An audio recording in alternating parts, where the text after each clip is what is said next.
Hello everyone. Mister ताने दत्ता का एक क्वेश्चन था जो कि बेसिकली रिलेट करता है ये जो डिफरेंट टाइप्स ऑफ इन्वेंट्री है और इन इन्वेंट्री से रिलेटेड जो कॉस्ट इन्वॉल्व होती है उससे। एंड द क्वेश्चन वाज के which type of inventory accumulate more cost in weekly plan और मंथली प्लान एंड बाय। तो देखिए पहले ज़रा प्लान पे बात कर लेते हैं। ये जो आपके डेली ऑपरेशनल प्लान्स हैं ये रिप्रेजेंट करते हैं आपके वीकली प्लान को, और जो वीकली प्लान है ये रिप्रेजेंट कर रहा होता है आपके मंथली प्लान को। अब ये तमाम लेवल ऑफ प्लान्स जो हैं ये एक साथ इंटीग्रेट होते हैं और इनका इम्पैक्ट जो है वो एक दूसरे पे ही आ रहा होता है। फॉर एग्जांपल अगरचे तो आपका मंथली प्लान ये है कि यू हैव टू मैन्युफैक्चर और you have to produce 4000 pieces, तो उसके लिए नेसेसरी है कि आप जो है वो पर वीक जो है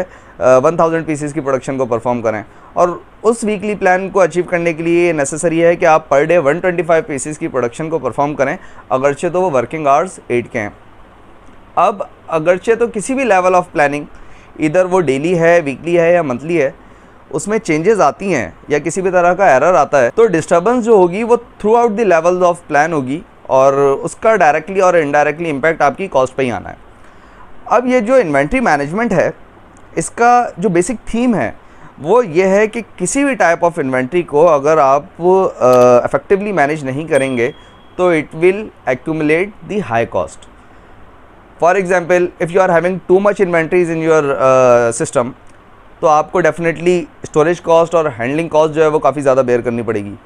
अब अगरचे तो you are having low inventories, तो उस सूरत में आपको जो है वो शॉर्टेज कॉस्ट बेयर करनी पड़ेगी, आप स्टॉक आउट की सिचुएशन फेस कर सकते हैं, आप सेल्स को लॉस्ट कर सकते हैं।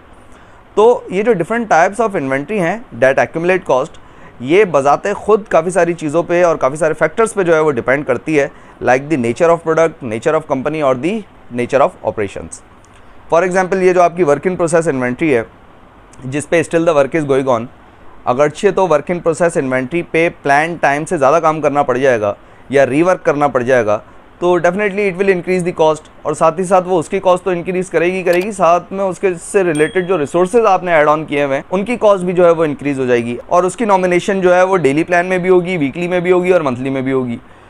अब ये जो फिनिश गुड्स इन्वेंट्री है अगरचे तो आप उसे टाइमली कंज्यूम नहीं करेंगे तो एक वक्त आएगा कि वो ऑब्सलीट हो जाएंगी, और ऑब्सलीट होने के बाद वो आपकी डेड स्टॉक का पार्ट बन जाएंगी, और डेड स्टॉक इन्वेंट्री डेफिनेटली आपकी कॉस्ट इन्वॉल्व हो जाएगी, उसके अंदर आपका कैपिटल स्टॉक होकर रह जाएगा। साथ ही साथ ये जो पेरिशेबल इन्वेंट्रीज़ हैं लाइक वो इन्वेंट्रीज़ जिनकी एक यूज़फुल शेल्फ लाइफ जो है वो डिफ़ाइन की भी होती है, जैसे आपके ये फूड प्रोडक्ट्स हैं या जो फार्मा की प्रोडक्ट्स हैं, अगर आप यूज़फुल शेल्फ लाइफ के रहते हुए उसे कंज्यूम नहीं करेंगे तो फिर बाद में किसी काम की नहीं रहती, अल्टीमेटली आपको उसे डिस्पोज ऑफ करना पड़ जाता है, और डिस्पोज ऑफ अगेन आपकी जो है वो एक कॉस्ट इन्वॉल्व हो गई। तो बॉटम लाइन जो है वो यही है कि हर type of inventory accumulate high cost depend upon several scenarios and conditions. अब उसकी वजह जो है वो आपका डेली प्लान भी हो सकता है, वीकली प्लान भी हो सकता है और मंथली प्लान भी हो सकता है। आई होप कि आज की वीडियो से आपने कुछ ना कुछ ज़रूर समझा होगा, और इस टॉपिक से रिलेटेड अगरचे तो आपका फर्दर कोई क्वेश्चन हो या अगरचे तो आप इसमें फर्दर कोई वैल्यू ऐड करना चाहें then you are welcome in the comment section.